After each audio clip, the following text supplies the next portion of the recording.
Hi guys and welcome to another video. In this one, as the title suggests, I'm going to discuss all the plants that I have failed. So if you are here to really get into some troubleshooting, let me tell you, you are in the right place.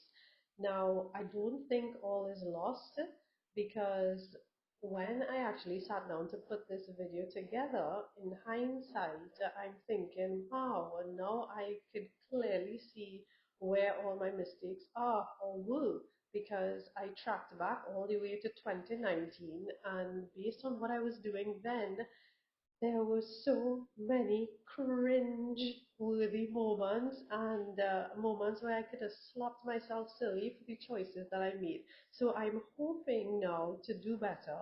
And as usual, I would love to hear what you guys suggest. With all that said, what I intend to do is to discuss what I would do differently if I were to add these plants back into my collection because I really, really hope to do so once I feel confident that, I can properly take care of them or at least give myself a better chance. So I'll discuss what I want to do differently in that case and what is the way forward for the ones that I still have but aren't performing well. I'm really hoping you guys will jump in and shed a lot of light because I really am struggling with these. Anyway, let's just get into it. Please like and subscribe. It really helps me out. Thanks a lot. Let's kick things off with my Anthurium Dressleri by Dressleri. I got it from my Mason and we'll put all her information in the description. So this one developed crown rot. When I got it, I placed it below my Anthurium Zara, thinking that, as a seedling, it will not need such bright conditions, as well as the humidity can be maintained there, and it was a lot cooler, I would say. Now, when I got it, we had a period of heavy rainfall, and it seems as though water settled to the top of the plant or in the crown of the plant, and there wasn't enough airflow, so it developed crown rot. I mean, many things could cause crown rot, but that was just my initial assessment of it. I feel like it wasn't receiving enough light, and the humidity just was too high, and the conditions were too wet, so it started rotting from the stem itself or the crown. You would have seen me squeezing the stem and the roots before. I was checking for firmness to make a decision on if to take it out of this medium or what, and I found the tip was a bit soft, so I ended up removing it and I sealed the wound with some cinnamon to prevent any further bacterial or fungal infection, and I placed it in a brighter spot. Now, later on, or probably like 2 days later, I realized the roots that were poking out on the bottom were no longer there, and I feared root rot, so I uprooted the entire thing and I ended up putting it into this system, which is a glass jar containing leca on the bottom for hydration and coarse perlite to the top. So this now lives in dome. So I'm hoping that it wakes up and still is alive. I guess only time will tell now. We'll keep you guys posted on Instagram. Because all this only happened within the last month, I would say, I still am stumped in terms of what is the ideal care for this plant. So all I could really speak on is the fact that it got crown rot, and I would definitely try to ensure that it doesn't next time by placing it in a brighter area, ensuring it has better airflow, and maybe amend the substrate or check the substrate to ensure that it is free flowing with respect to if it is rained on, or I might even put it out to be rained on. I might control the watering and place it in a spot where I actually water it myself. That's the best I could come up with for now. Moving on to my Alocasia Antero Velvet. Y'all know I love dark foliage. This one was a tiny sprout I got from Magnolia. I'll put their information in the description. It is close to black, I would say, and the cool thing about it was the underside was purple and it had these fuzzy hairs that were soft to the touch. It was really a cool plant.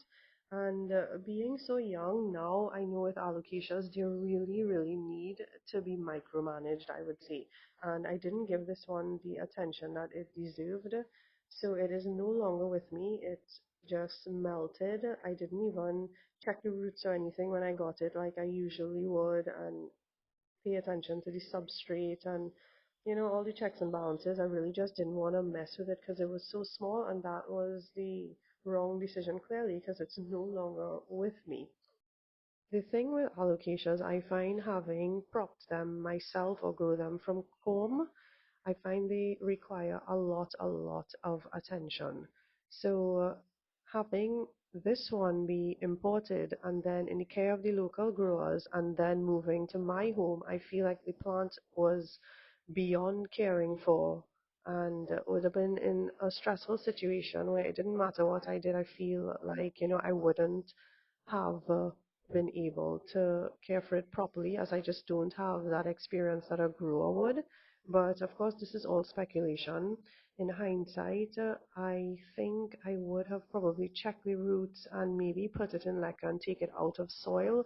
That is my preferred substrate. So if I were to add it back, I think I would definitely take it out of soil because that way I can see the water line and I feel like I'm more confident to manage the watering, which I think I got wrong initially.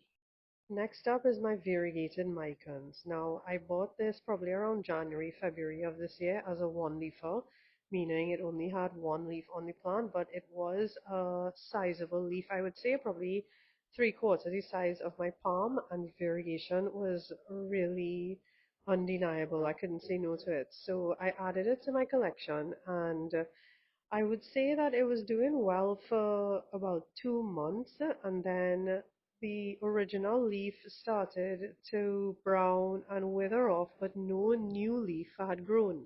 So I said, okay, maybe it's just acclimating. I know it's a one leafer, so, the photosynthesizing power may not have been, sufficient, especially as a variegated plant, to initiate additional growth as yet.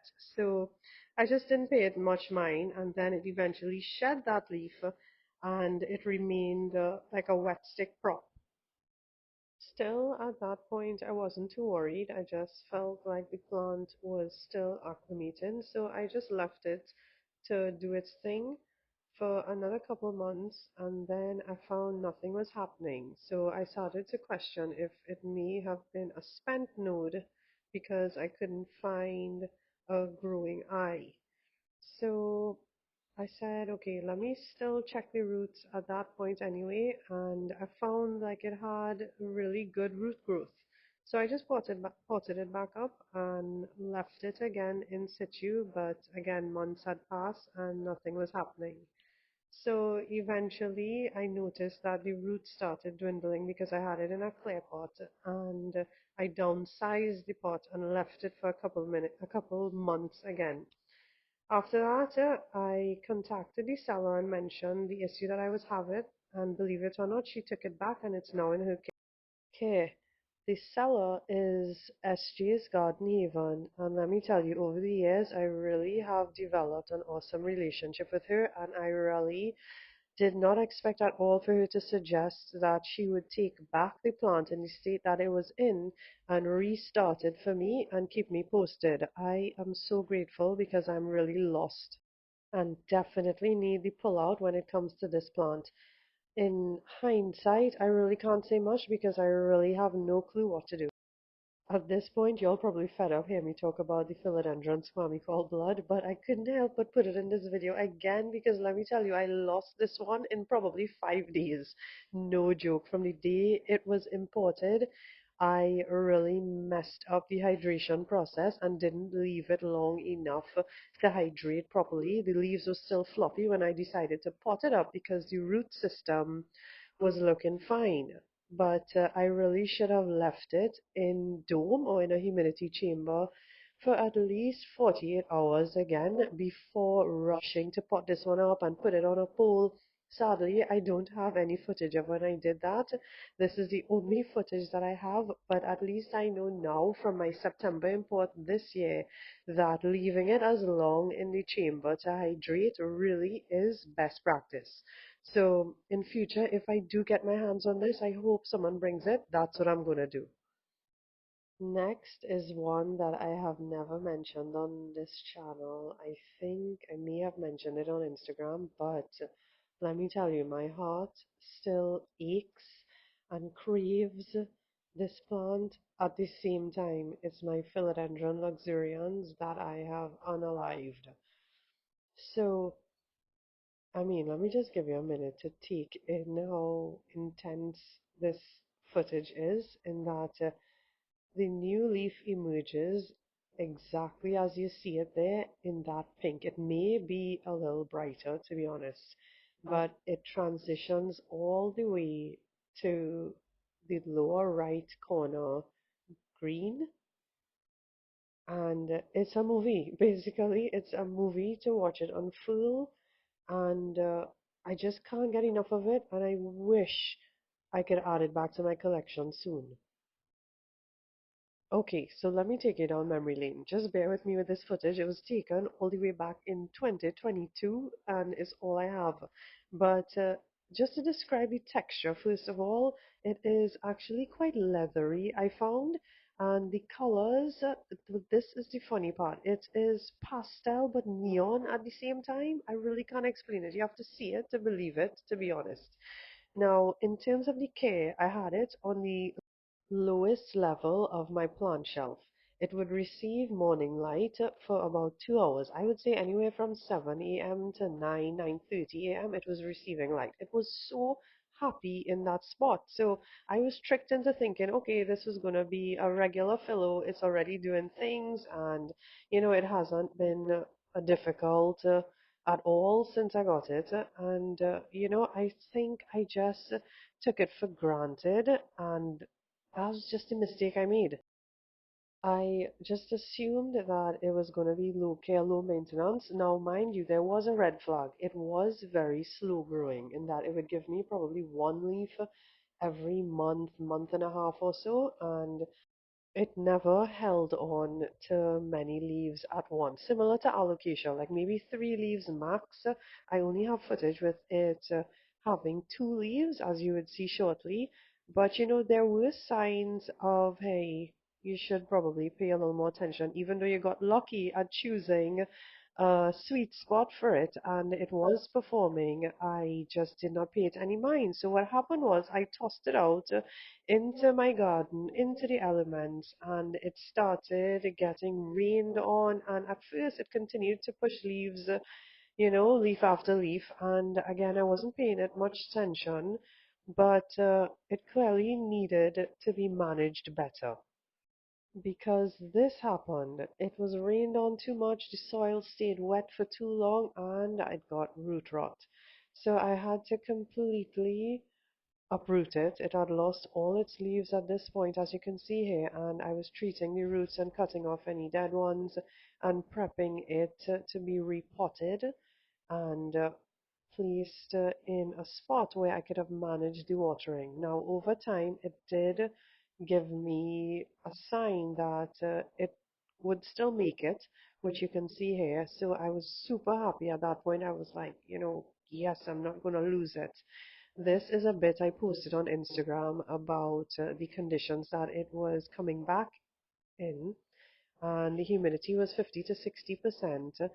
And I was given it anthurium light, if that makes any sense. It's a bit of lower light, I would say, not typical fill light. If you have anthuriums, you would know what I mean.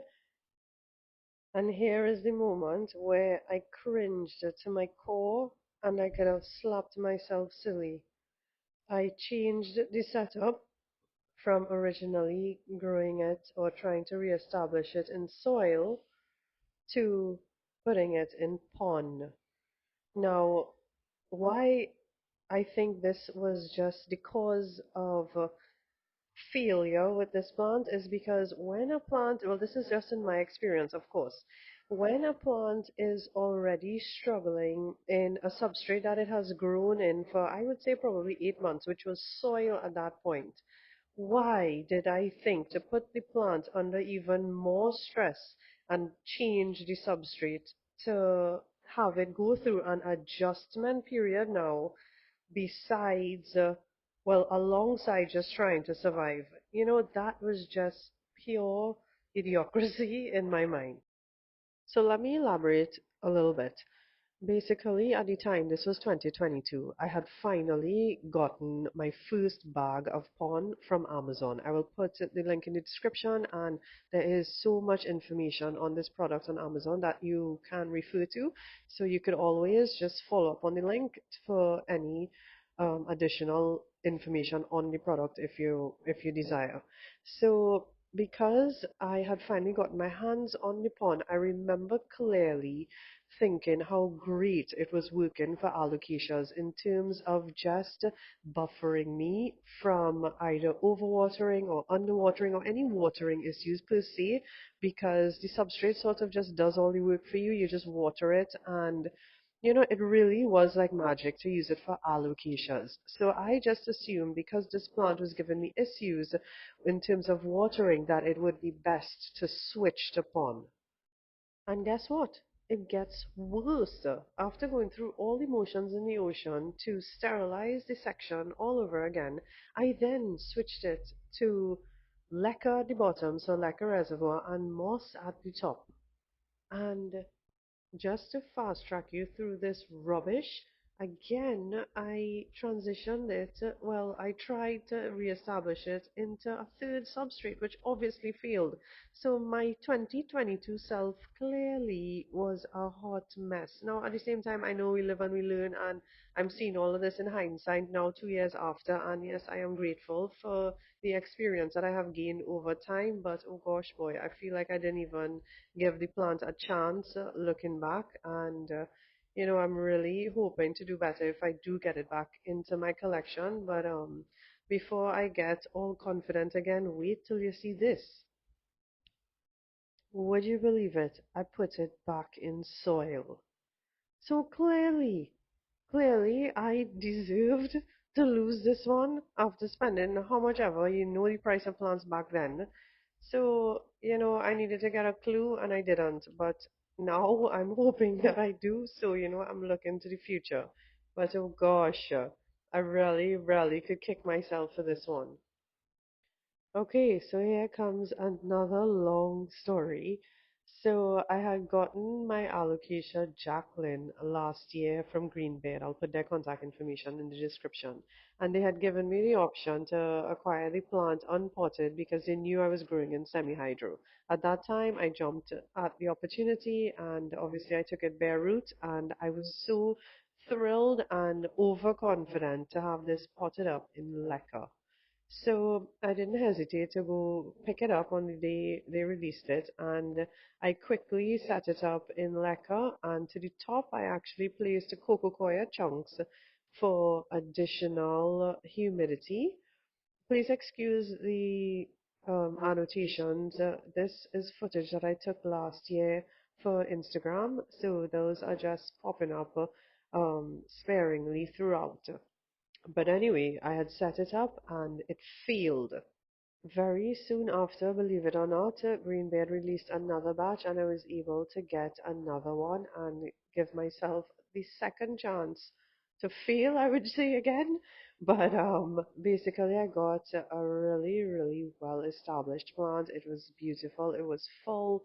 I can't even remember how many leaves was on this thing, but it was really, really stunning. It actually gave me a new leaf hair, as you can see, and again, soon after, I would say probably a week or so, it started melting and just was performing poorly. And my gut feeling was to get it out of the pot and check the roots, which were fabulous. The only thing I found was this mesh that is commonly used in plugs, so I removed that and again started to prep to put it in semi-hydro, Lechuza pond that is. The first step was to sterilize the roots in a hydrogen peroxide dilution, and I quickly found a clear vessel so that I would be able to monitor the roots. And the substrate of choice was a 50-50 mixture of perlite and pon. So I really didn't want to take a chance and not have enough aeration, so I added the perlite and I prepped the leca by rinsing it so that the water, when I water it, will not be cloudy and I could, ensure good visibility of the roots. So I placed a lacquer reservoir at the bottom and potted the plant, as you see there, into pond, and was basically hoping for the best at this point. But let me tell you, this has been the hardest alocasia of all to grow for me, and honestly, it still is.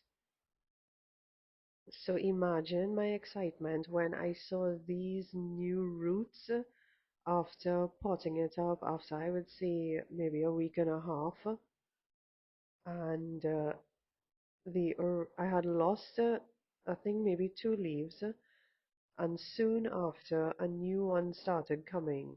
I had already expected to lose all the leaves because this one has been so fickle for me. I just couldn't get the care down. I still can't, to be honest. But I was happy that I was making some progress that I could see, and I felt a little more in control here. And it continued to grow. That leaf eventually expanded into this beautiful one, and I was so like confident at this point that it was just up and up from here. It even gave me a second beautiful, beautiful large leaf in this setup. And sadly, I went on vacation for 2 weeks, and that was the end of that. It went dormant, I believe, because it was underwatered. So I had to downsize the setup to one that was even more aerated. So I probably put like 60% perlite and 40% pond. And thankfully, it started growing again. And this was the first leaf that popped up in that setup. It got a little damaged because it jammed up against that plastic container. And presently, this is like this week now, it gave me this second leaf, and I have a little baby in two. So I am really hoping I have things under control here, but wish me luck. What I'd like to add is that now, present day, what I realized is the Jacqueline does not like to have a water reservoir. It likes to stay on the drier side even when growing in pond, because it is currently growing in pond, and I had originally put a lacquer reservoir, as you would have seen previously, but I do not keep that filled with water. I water from the top when I feel like I'm not seeing any condensation in the container, and that is what I think has been working for me. So it doesn't get rained on. I control the watering. I have it in a covered area, and it receives, I would say, about 50 to 65% humidity, no more. Let me just backtrack. This one was just watered, and any excess water at the bottom, I just simply pour it out. Bear in mind, this is specific to my environmental conditions. This could be very different for yours. Next on the list is my Syngonium mojito. With this one, I have been on the struggle bus with respect to maintaining its variegation. So I got it back in 2022. It looked pretty decent at that point. It was the type of specimen that I wanted. It had high variegation and multiple leaves were variegated, but over time the variegation started to diminish, as you can see here. So the advice that was given to me was to chop and prop, and that did bring back the variegation, as you could see in this frame. So I feel like I need to be doing this more often than not. And just as a backup, I got this one from Webs that was amazing in my mind. It was a pretty large plant, and as you can see, the variegation was on point, so I couldn't pass it up. Now, with that said, I'm starting to have the same issues with this second one. So I recently put it on the chopping board, and it has not worked for me as yet. That's the main leaf that I had originally propped, and it did not give me any variegated leaves. I was so sad, but it has not been restored. I'm not going to give up. I'm going to continue to try and chop and prop. Yeah, I think you'll be able to see that in next week's video. It's a plant chores video where I actually propped it. But I also tried treating it with silica, so I feel I wanna put it in a brighter spot now. But any ideas or any tips, feel free to comment below or message me on Instagram, please. As you can see, I really am struggling with this one still. Here's another one with a similar variegation, but a totally different genus altogether. It's my colocation mojito that I am obsessed with. I got my first one in 2020, and very soon after it went completely dormant. This is it trying to come back. Back then, I was growing it in soil. It was in a massive pot. Again, I had no idea what I was doing, but I was happy to see growth. And again, I was trending and documenting what I was doing and hoping to learn from my mistakes even back then. So I was happy that it was coming back. It had really diminished in size, as you can see here, but at least it was making an effort, which I was happy for. Soon after, it gave me a third leaf, so I figured it was happy at this point, and so was I. So I just sort of left it alone to do its thing, but here comes the story. Very soon after, it succumbed to spider mites, and that one was unalived. Then I got this second one that was a lot larger, and it was performing really well, but it got aphids. So I was treating the aphids. Those were pretty easy to treat. I just had to make sure and keep them off of the plant. So I would very frequently, maybe every day, check for them and wash them off and spray the plant maybe once a week, twice a week or so. And that seemed to be keeping them away, but they were never actually gone. But the plant was performing well, and I was super happy. So I was just sort of treating for pests ongoingly. And then eventually it started to diminish. This was the best it ever looked, the biggest. It downsized to about here, and it was all downhill. And then even smaller, but still trying to hold on. If you look closely, you'll see a third leaf trying to come out. But eventually it just gave up again, and I got another one. And it's the same thing over and over, I find. They are very pest prone, and I cannot seem to get the watering down at all. One minute, I feel like it wants to be in a sort of muddy situation where it's getting bottom watered, or it sits in an inch of water. The other, I feel like it needed more aeration. I just can't figure it out. I can't get it right for my environment. And this is where I'm at now. This is the one that I currently have. It is growing, yes. I put this one in pond, and I'm trying to create a swampy situation for it again, where it stays halfway full with water. It's pushing leaves, but still pest-proof. This is the setup that I saw at my Uji, and they had a number of them just thriving, sitting in about an inch and a half of water, and I'm tempted to try that with mine again, but I don't know if it's time to just give up, that my environment is just not meant for colocation mojitos. Let me know what you think I should do. Here is another that's doing the same thing, my Mickey Mouse taro. It is spider mite prone. Like, the most spider mite prone plant that I have is this one, and it's just again struggling very similarly to my mojito, colocation mojito, when it comes to the watering. I did put this one in pond at one point, and it was performing, but the leaves were coming out quite deformed at first, so I figured it was trying to get adjusted, of which in time it did adjust, and the leaves started coming out normally. So I'm torn with. At the same time, when I started putting together this video, I realized that it looked its best when it was in soil, sitting in an inch or an inch and a half in water. Now, I'm trying to remember why I took it out of the setup, and it had to be because it was underperforming, or maybe just going dormant. And I decided again to just try the pond as I had it on hand, but it was even giving me babies then. Even the babies were performing well alongside the mother in the same pot. So I'm really thinking to revert and maybe use my Utopia Aroid mix and set it back up similarly.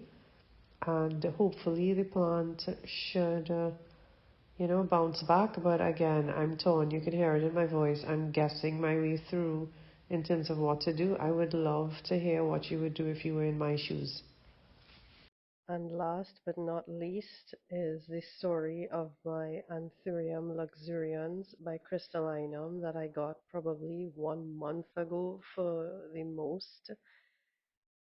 You would have seen this reel on Instagram because I was clearly living a dream at that point. I had no idea I was going to be able to get one of these. And well, in a nutshell, it did not make it. And then another blue mind moment occurred where I got a second one. And this is the story. In both cases, they all dropped all of their leaves, so I'm back down to a stump for a second time. The roots look awesome, and I ended up changing the substrate to a more lacquer-based one, no drainage, and in dome, so that I could see the water line and monitor it a little better, and I'm hoping this wakes it up.